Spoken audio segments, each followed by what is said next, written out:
Ako po ay nagkakape kahit hapon na po.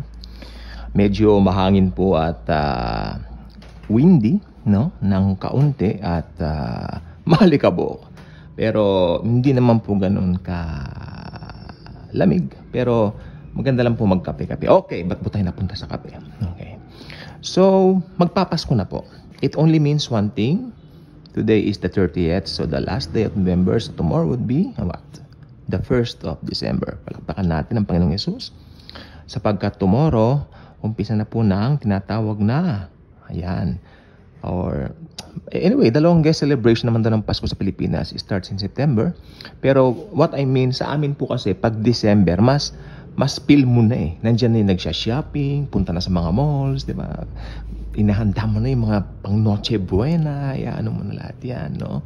Gasto, sabi nga ng iba, pero happy naman dahil si Lord naman nagpro-provide. Anyway, birthday ni Jesus to. Kung ang birthday nga natin, sineselebrate natin. Birthday pa kaya ng Diyos, hindi ba? Kung tayo nagbe-birthday, ang Diyos pa kaya, hindi mo ipagse-celebrate. Diyos na naging tao para mamatay sa atin. The God of gods, siya may birthday. So, dapat kung excited tayo sa birthday natin, mas excited tayo sa birthday ng God of gods na si Jesus. Palakpakan natin siya. Okay. Ang malungkot lang ako, every time that we approach, the event of this Yuletide season every year, marami akong naririnig na songs na I can name few anyway. I won't sing it here.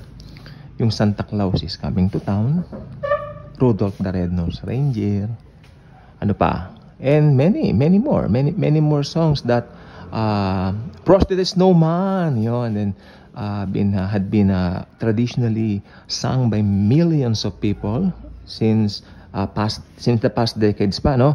But kung titignan mo mabuti, parang nagiging absent na yung totoong meaning ng Kapaskuhan, ang God of gods, si Jesus. Diba? Mas Rudolph the Red-Nosed Reindeer. You know what? Ito po, ang first song na natutunan ko while growing, I was 3, Rudolph the Red-Nosed Reindeer. It's not about anything about the Lord Jesus. Pamasko. Because may cassette tape po dito. Nagustuhan ko naman siya. Lagi ko siyang kinakanta. Di ba? Parang nakakalungkot. Frosty the Snowman, Rudolph the Red-Nosed Reindeer, Santa Claus is Coming to Town, and how about the real meaning of Christmas itself? Okay. Kaya po ako nag-vlog. May re-recommenda akong CD sa inyo. Ngayon po nasa Spotify na lahat. Nasa YouTube na. Ganun ako, nagkakape po ako. Para akong, siyempre, excited akong, nasa YouTube naman na ito, lahat ng song sa album na ito. So, ang re-recommend kong pakinggan yung CD na, gusto nyo, plaka, vinyl, whatever, no? Spotify, YouTube, hanapin nyo dyan. Nandito po itong album ni Mariah Carey na Merry Christmas. Ako po ay na-bless dito sa album na to sapagkat out of the 11 songs na awitin din 6 na kanta po rito may pangalan si Jesus Christ. No? So, ito po ay isang plaka o CD na naglilip sa pangalan ng Diyos ng mga Diyos na si Jesus. So, I recommend it na itong pakinggan ninyo. At syempre sa Pinoy, Jose Marichan. I love that. Meron po kaming meron ba akong CD? May CD pala ako ng Jose Marichan. Nabili ko po sa Shopee. Yun ang pinapatugtog ko po pag Pasko. Pinipili ko po. Piling-pili. Pero nakikinig din ako ng iba. Siyempre may Jackson 5 ako. Kami, matagal na po yung buhay pa ang mga parents namin. No? Plaka yun. Lumang-luma na naminana pa nila rin sa mga parents nila. Kaya hindi na pwede yung plaka. So ngayon, pinapakinggan ko na lang po siya sa CD. CD na lang po. Kasi mas naman yun, mas ang tawag dito, digitally restored. Inom mo ng kape.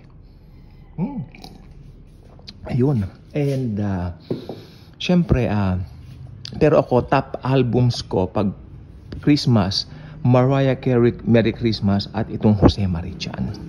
Bakit? Sapagkat pag na-miss ng isang awitin o album o plaka o anuman, ang Diyos ng mga Diyos na si Jesus, malulungkot ako. Sapagkat ang tunay na diwa ng Pasko ay ang God of Gods na nag-birthday. Tandaan po ninyo, si Jesus ang may birthday. No? And yet, tayo ang nagse-celebrate. But ang tanong ko, ito mag-observe po kayo. No? I'm talking to you born-again Christians. Mag-observe po kayo. May mga kapitbahay po tayong unbelievers, right? Oh. Nagse-celebrate po ba silang Pasko? Of course. Of course. Talagang excited po ang mga yaan. Excited pa nga yata sa ating mga born-again Christians eh. Pero makikita po ninyo sa kanila pong pag nagtatype sila sa Facebook ng kanilang mga God bless you. Small G. God bless. Oh my Lord, kako. They don't know the proper or ano tawag doon? Yeah, the proper way of using using the name of the Lord. Kasi dapat pag Lord, capital L. God, capital G.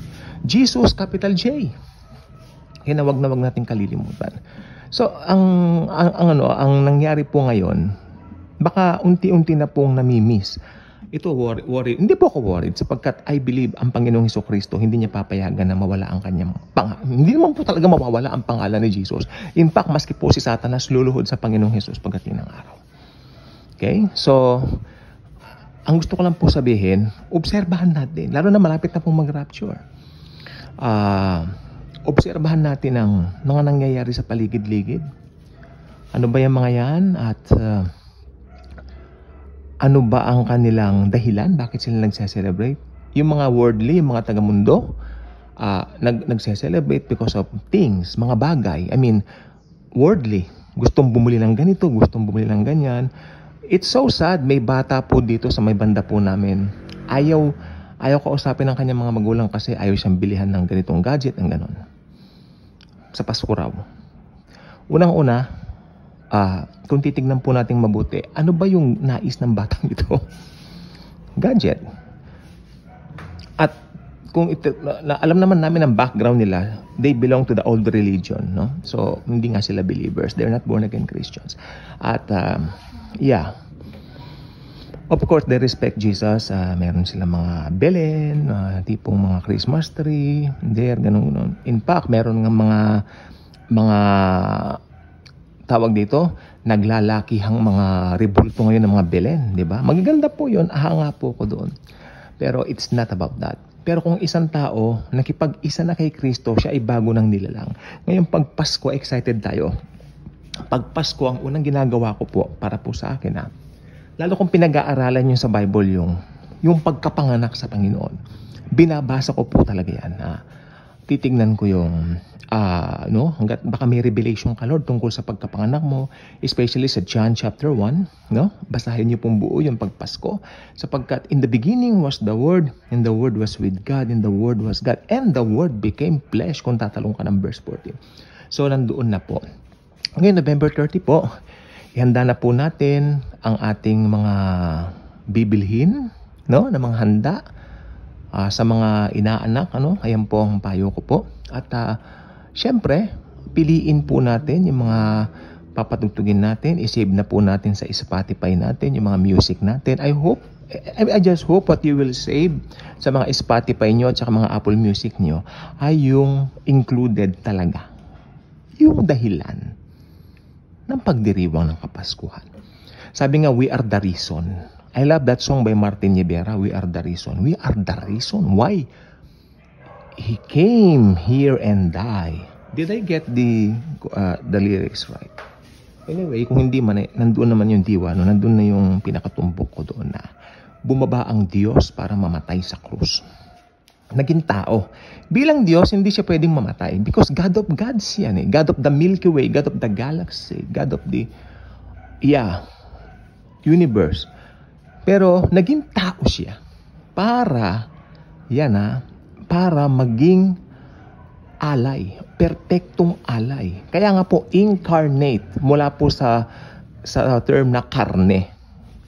karne. Hindi ba karne means laman? So, incarnate. So, karne. Okay. Pero hindi man tayo mag-aaral ng mga napag-aralan ko sa Bible School. So, ito naman po ay sinishare ko lang po sa inyo. I hope ang diwa po ng Pasko ay atin pong namnamin. Ang pinakasustansya po nito ay walang iba kundi si Jesus. Huwag natin kalilimutan yan. Ako'y nalulungkot. Ang daming mga kabataan ngayon ang tila walang interest sa God of Gods na si Jesus Christ. For them, it's strange. Ang mga bata naman nung araw ng panahon namin as millennials, mga bata namin, mga behave naman kami. Pagdating kay Jesus, may paggalang kami. Diba? But ngayon, oh my, look at that. Look at that. May pagka-AI na. Ano? Ngayon, nakahanda na ba yung mga Christmas tree nyo? Huwag niyong kalilimutan lagyan ng Belen. It represents, you know what? Tawag dito. It shows the reality and the truth of Christmas. The Lord Jesus Christ. I am the way, the truth, and the life. No one cometh to the Father but by me. He is God of gods. The Lord Jesus Christ. Huwag niyong kalilimutan ilagay ang Belen. Okay?